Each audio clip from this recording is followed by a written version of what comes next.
Halo, bertemu lagi dengan saya Jenny Novita Syanturi dengan NIM 32133331014 dari jurusan Pendidikan Geografi Fakultas Ilmu Sosial. Di sini saya akan membuat video pembelajaran atau video presentasi untuk menilai proyek dari mata kuliah Geologi dan Geomorfologi. Yang saya bahas di sini adalah bentuk-bentuk bentang alam di Indonesia, di Kepulauan Indonesia, terjadi karena pengaruh tenaga endogen. Langsung saja kita ke materi pertama, yaitu tenaga endogen. Tenaga endogen atau disebut juga dengan tenaga konstruktif adalah tenaga yang berasal dari dalam bumi. Proses endogen merupakan dinamika di dalam litosfer sebagai akibat proses fisika dan kimia berupa tekanan terhadap lapisan-lapisan batuan pembentuk litosfer atau aktivitas magma. Tenaga endogen dapat berupa tekanan vertikal dan horizontal. Tekanan vertikal menimbulkan tonjolan di permukaan bumi, sedangkan tekanan horizontal memunculkan lipatan-lipatan muka bumi, retakan, dan pematahan lapisan-lapisan litosfer sampai membentuk sesar. Baik, selanjutnya tenaga endogen itu dibagi menjadi 3. Yang pertama itu tektonisme. Tektonisme adalah tenaga dari dalam bumi yang mengakibatkan perubahan letak atau dislokasi atau perubahan bentuk deformasi pada lapisan kulit bumi. Yang kedua itu ada vulkanisme. Vulkanisme ialah peristiwa keluarnya magma ke permukaan bumi, berkaitan juga dengan proses pembentukan gunung api, yakni pergerakan magma dari dalam litosfer yang menembus lapisan yang lebih atas bahkan hingga ke permukaan bumi. Yang ketiga itu ada seisme. Seisme atau gempa adalah getaran yang terjadi di permukaan bumi karena pergerakan lempeng bumi atau kerak bumi.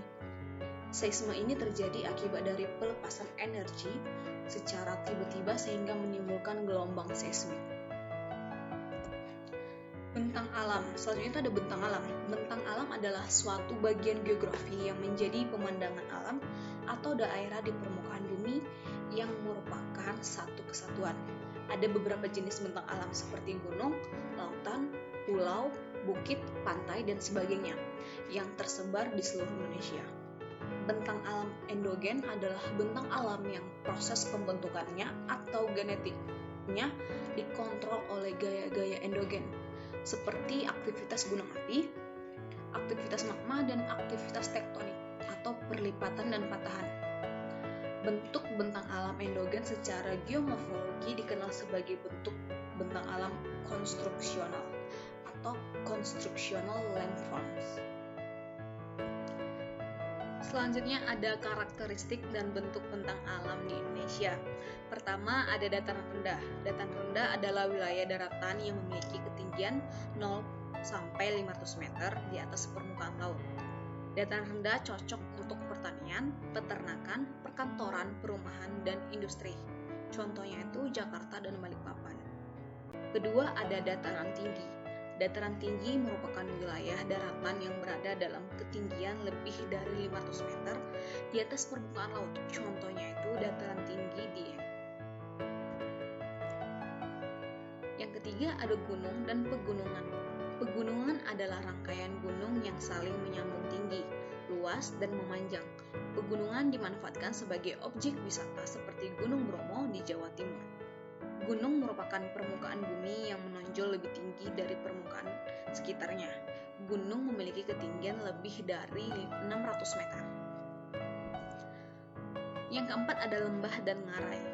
Lembah adalah wilayah daratan yang cekung dan rendah dibandingkan di daerah sekitarnya. Terdapat di kaki gunung, kiri dan kanan sungai. Contohnya itu lembah Baliem di Papua. Ngarai merupakan lembah yang memiliki ukuran lebih dalam dan luas. Biasanya wilayah ini banyak digunakan untuk bercocok tanam dan permukiman. Contohnya itu Ngarai Sianok di Sumatera Barat. Selanjutnya ada Tanjung dan Semenanjung. Tanjung dan Semenanjung merupakan daratan yang menjorok ke laut. Perbedaannya terletak pada ukurannya. Contohnya itu Tanjung Priuk di Jakarta. Selanjutnya ada wilayah perairan. Wilayah perairan adalah bagian dari permukaan bumi yang tidak digenangi air. Contohnya itu sungai, waduk, danau, rawa, selat, teluk, dan laut. Baik, sekian dari video presentasi atau video pembelajaran yang saya berikan kepada teman-teman. Jika ada salah kata ataupun perkataan yang kurang pas, bisa di komentar di kolom komentar. Terima kasih.